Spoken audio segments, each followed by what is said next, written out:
छठ के दिन मेरे शंकर भगवान के दरवाजे पर जाकर, मेरे शिव भगवान के दरवाजे पर जाकर दीपदान जरूर करो, दीप जरूर लगाओ। 5 दीप बाबा के लेकर जरूर मैं दीप दान करूं कुबेर भंडारी के दरवाजे पर, तो मेरी जिंदगी का भी भंडार। षडानंद कार्तिकेय जी महाराज का शिव महापुराण वर्णन करती है, किसी भी छठ के दिन, चाहे अंधेरी की छठ हो, चाहे उजाले की छठ हो, किसी भी छठ को, अगर षडानंद कार्तिकेय जी महाराज का नाम लेकर 6 बेलपत्र और उस 6 बेलपत्र पर 6 दुर्वा, 6 पुष्प, 6 अक्षत के दाने रखकर षडानंद कार्तिकेय बाबा के स्मरण कर कर शिवलिंग की जो जलाधारी है, उस जलाधारी पर जहाँ अशोक सुंदरी का स्थान है, उसी के पास में कार्तिकेय जी का स्थान है। किसी भी छठ पर यदि आप बाबा को वो बेलपत्र, वो दुर्वा, वो पुष्प, वो अक्षत का दाना 6 समर्पित करते हैं, किसी भी छठ के दिन, षष्ठी के दिन, स्कंद भगवान का नाम लेकर, स्कंदेश्वर बाबा का नाम लेकर, कार्तिकेय बाबा का नाम लेकर यदि समर्पित करते हैं, तो जिंदगी में कितना भी कर्जा हो, वो कर्जा 3 महीने के अंदर समाप्त होता ही है। कितना भी कर्जा, साथ में आपका परिश्रम, साथ में आपकी मेहनत और आपकी दृढ़ता। क्या होता है, लोग सोचते हैं कि हमने शंकर जी को बेलपत्र समर्पित कर दी तो कर्जा चूकेगा, पर साथ में मेहनत भी करना। अगर आप मानते हैं कि पूरी कथा का, इसमें कई दुनिया के कई लोग हैं, हमारी कथाओं को आधा काटते हैं, आधा भेज देते हैं। गुरुजी ने कहा कि बेलपत्र पर शहद लगाकर चढ़ाओ, पर गुरुजी ने साथ में कहा कि रात दिन एक करो, पढ़ाई पूरी करो, आधी बात काट देते, आधी बात दिखा दे, पर उसका हमको कोई फर्क नहीं पड़ता है। आग लगे बस्ती में अपन रहो, उसका हमको कोई फर्क नहीं पड़ता, क्योंकि दुनिया का काम है गलत चीजें जनमानस में देना, जिससे बदनामी हो, अब शब्द बोले जाए, ताने दिए जाए, गालियां दी जाए। ये दुनिया की रीति है। बहुत आते हैं दिन भर में, कहीं कोई दबाव देने के लिए आता है, हम तुम्हारी बदनामी करेंगे, हमको 1 करोड़ दो, हम ये छब्बा देंगे। दबाव देने वाले ढेर मिलेंगे, अपशब्द कहने वाले ढेर मिलेंगे, ताना देने वाले ढेर मिलेंगे, पर आप अपनी पूर्ण ऊर्जा के साथ में शिव महापुराण की कथा कहती है, 6 बेलपत्र, 6 पुष्प, 6 दुर्वा, 6 चावल के दाने और साथ में अपना परिश्रम पूर्ण करो। छठ के दिन स्कंद भगवान का नाम लेकर, स्कंदेश्वर का नाम लेकर भगवान शंकर के जलाधारी पर समर्पित करो, शिव जी से प्रार्थना करो और अपनी मेहनत को 4 चांद लगाओ, कर्जा चूकेगा जरूर, समाप्त हो जाएगा। कर्जा का मतलब ये नहीं है कि आप कर्जा करे हो तो मेरे से बन नहीं रहा, मेरे प्राण छूट जाए तो अच्छा, मैं तो मर जाऊं, मैं टेंशन में हूं, मैं डिप्रेशन में हूं, बहुत परेशान हो गया, ऐसा हो गया। ना ना, दुख आता है, जब सुख आया, सुख चले गया, तो दुख आएगा, तो दुख भी जाएगा, तो कभी समाप्त होगा। उसमें क्या विचार? ऐसा तो नहीं है कि दुख समाप्त नहीं होगा, दुख नहीं जाएगा।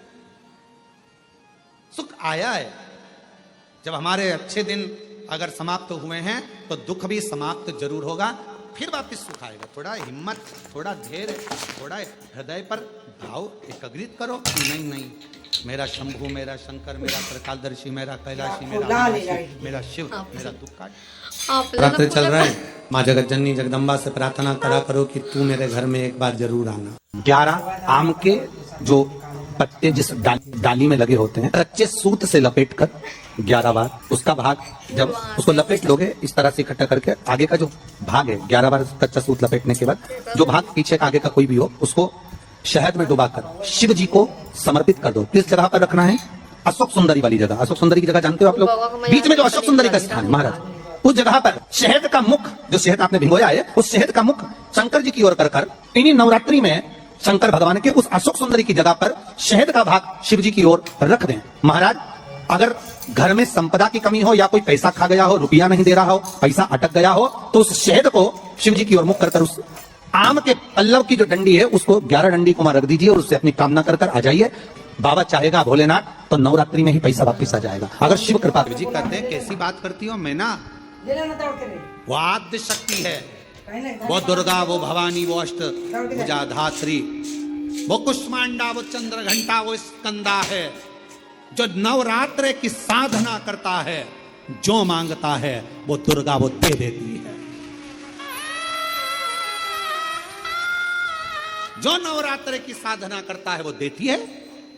और तुमने 9 दिन तक शुक्ल पक्ष की अष्टमी से लेकर 1 वर्ष शुक्ल पक्ष की अष्टमी तक लगातार तुमने देवी की आराधना करी है, सती की, वो तुम्हें नहीं देगी। नवरात्र में यदि प्रेमवश नवरात्र में अगर मां जगतजननी जगदम्बा का, अंबा का दर्शन करने के लिए माता रानी के मंदिर तक जा रहे हो तो 1 पुष्प की 9 पंखड़ियां जरूर लेकर, या 9 पुष्प लेकर। और वो भी नहीं कर सकते, अपने घर में मां जगत जननी को 9 चावल के दाने लाल चंदन में कर अर्पित करो, मां को रिझाओ, देवी को रिझाओ। और शंकर की जितनी आराधना कर सकते हो, श्री शिवा नमस्तुभ्यं। हर नवरात्र में आप एक विशेष ध्यान रखें, प्रत्येक नवरात्र में, कि हमें शंकर भगवान के शिवलिंग की पूजन करनी। और एक और बात समझ लें, 2 शिवलिंग का निर्माण नहीं भी कर सकते हैं तो 1 शिवलिंग का निर्माण करें और उस शिवलिंग के पास में ही एक छोटा सा मिट्टी का ढेला रखकर मां जगतजननी जगदम्बा का भी पूजन कर सकते हैं। आपको नहीं बनाना 2 शिवलिंग, तो 1 शिवलिंग, 1 मिट्टी का थोड़ा सा। ऐसा नहीं है कि मेरी माता दुर्गा भवानी पिंडी के रूप में नहीं पूजाती है। अगर मेरी माता पिंडी के रूप में नहीं पूजाती तो वैष्णो देवी में 3 पिंडियां विराजमान नहीं हो पाती। अमृत के बूंद से प्रकट हुआ है पान का पत्ता। 33 कोटि देवताओं के पूजन में, पाठ में, अर्चना में ये अमृत का पत्ता काम आएगा। जिस जल के पात्र में यह पत्ता रखा रहेगा वो जल क्षीर सागर के अमृत तुल्य हो जाएगा। क्षीर सागर के अमृत तुल्य। मन जब 2 होने लगे तब एक श्वेत पुष्प लेकर उस सफेद पुष्प में थोड़ा सा हल्दी और कुंकू का लेपन कर किसी भी शंकर के मंदिर में, शंकर के शिवलिंग पर यदि ब्रह्मेश्वर महादेव का नाम लेकर उस फूल को, पुष्प को समर्पित किया जाता है, फूल को चढ़ाते समय, फूल जब समर्पित किया जाता है तो फूल का जो मुख है, जैसे ये डंडी है फूल की, और फूल का जो मुख है, जहां आप बैठे, इधर बैठे तो इधर, उधर बैठे तो उधर, इधर बैठे तो इधर, फूल का मुख अपनी ओर होना चाहिए।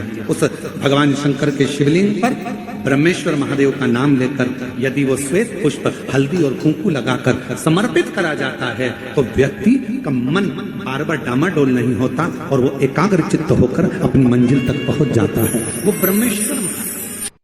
एक गूलर का फूल, एक घंटी वाला जो देवी जी को फूल चढ़ता है, जायसोन का बोलते हो, गुलर का बोलते हो, जिसका भी आप फूल बोलते हो, पुष्प लाल कलर का होता है, उसमें घंटी जैसा होता है, उसमें छोटे छोटे दाने से निकले। केवल एक पुष्प मां भवानी को, जिस स्थान पर भगवान शंकर का शिवलिंग रखा हुआ है, ये जलाधारी जो है माता पार्वती जी का हस्त कमल है, किसी भी स्थान पर बैठकर एक पुष्प समर्पित कर मृत्यु मंजरी चक्र का स्मरण कर अगर नारी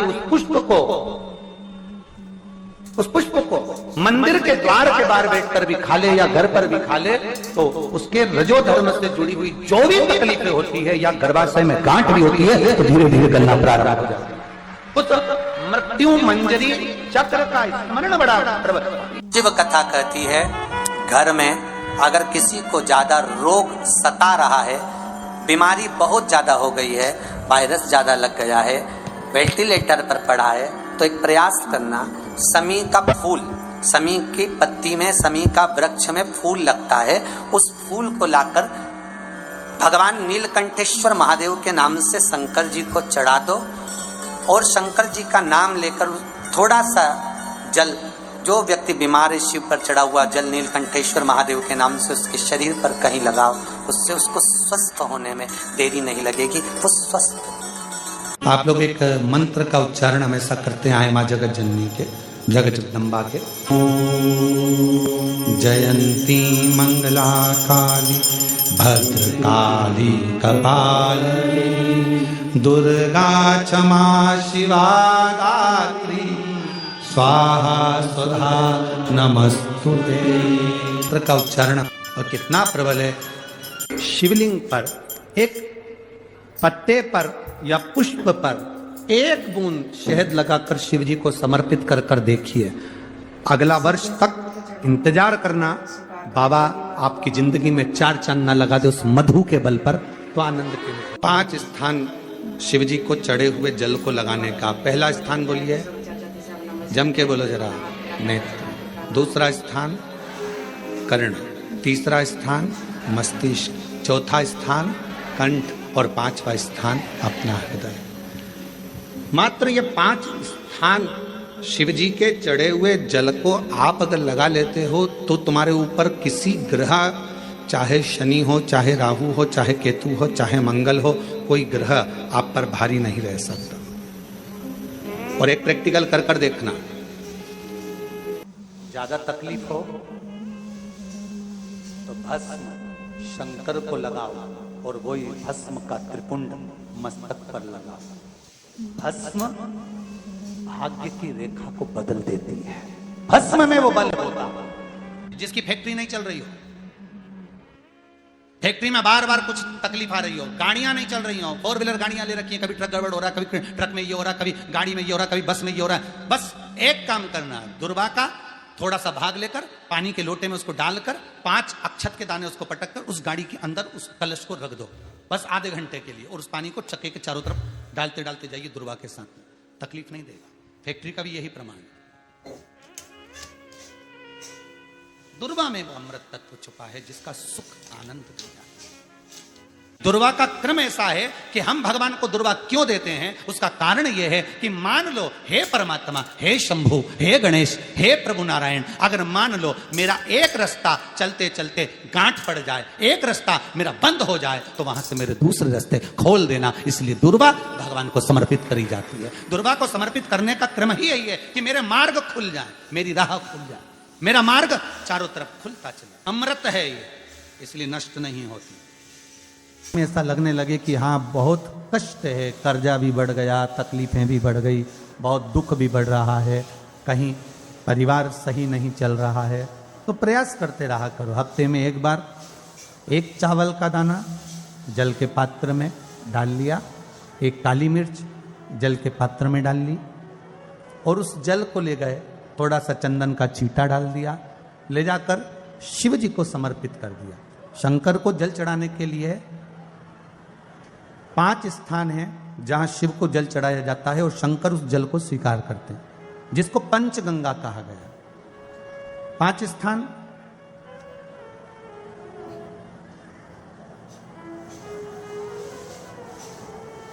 अच्छे से समझ लीजिएगा, जब भी शिव मंदिर में जाएं तो ये 5 स्थान शिव को जल चढ़ाने के लिए ये रखा है। शिवलिंग,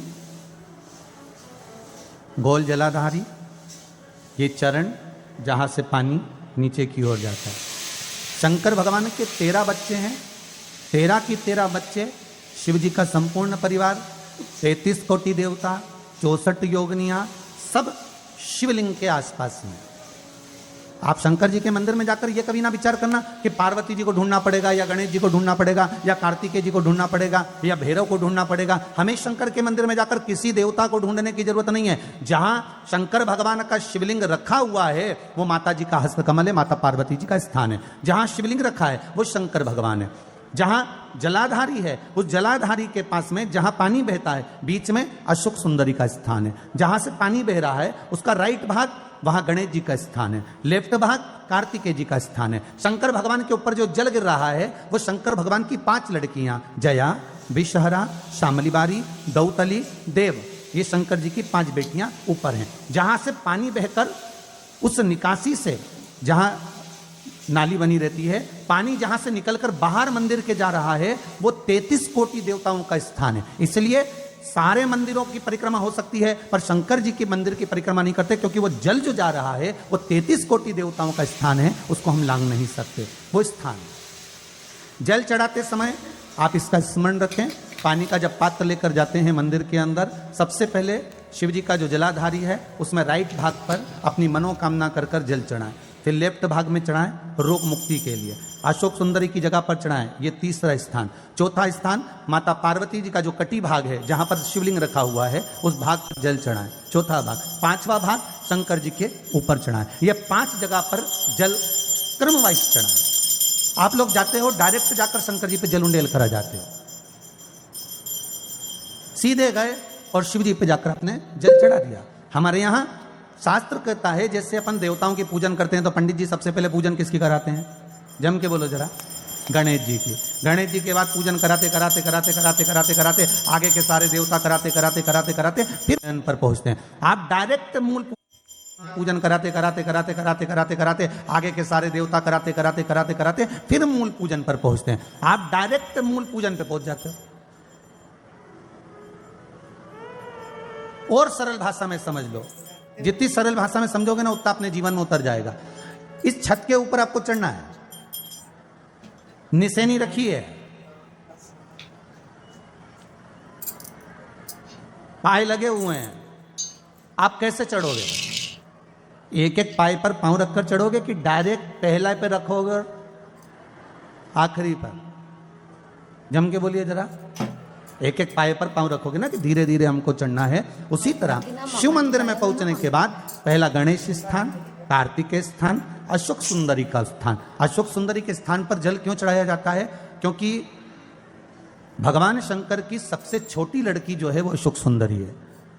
और ये जो छोटी लड़की है अशोक सुंदरी, ये नारी को अखंड सौभाग्यता का वर प्रदान करती है। कौन सी नारी को? किस नारी को अखंड सौभाग्यता देती है? तो महाराज शास्त्र कहता है जिस नारी के भाग्य में लिखा होता है कि इसको वैधव्य होना है, इसके पति को समाप्त होना है, अगर वो नारी अशोक सुंदरी वाली जगह पर जल चढ़ा देती है तो पति पर अगर काल भी मंडरा रहा होता है तो मां अशोक सुंदरी महाकाल से कहकर काल को टाल देती है। वो अशोक सुंदरी का है, वो माता अशोक सुंदरी का स्थान।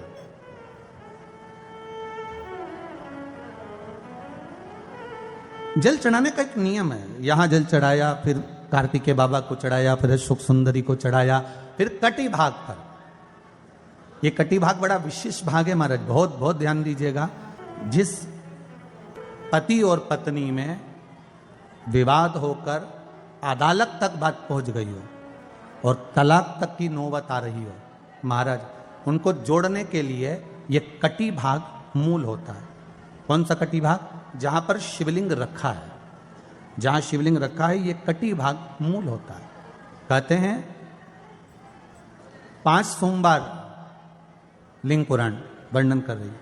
5 सोमवार कटी भाग पर जहां शिवलिंग रखा हुआ है, 3 उंगली में मक्खन लेकर कटी भाग पर मात्र फेर देने पर और उस पर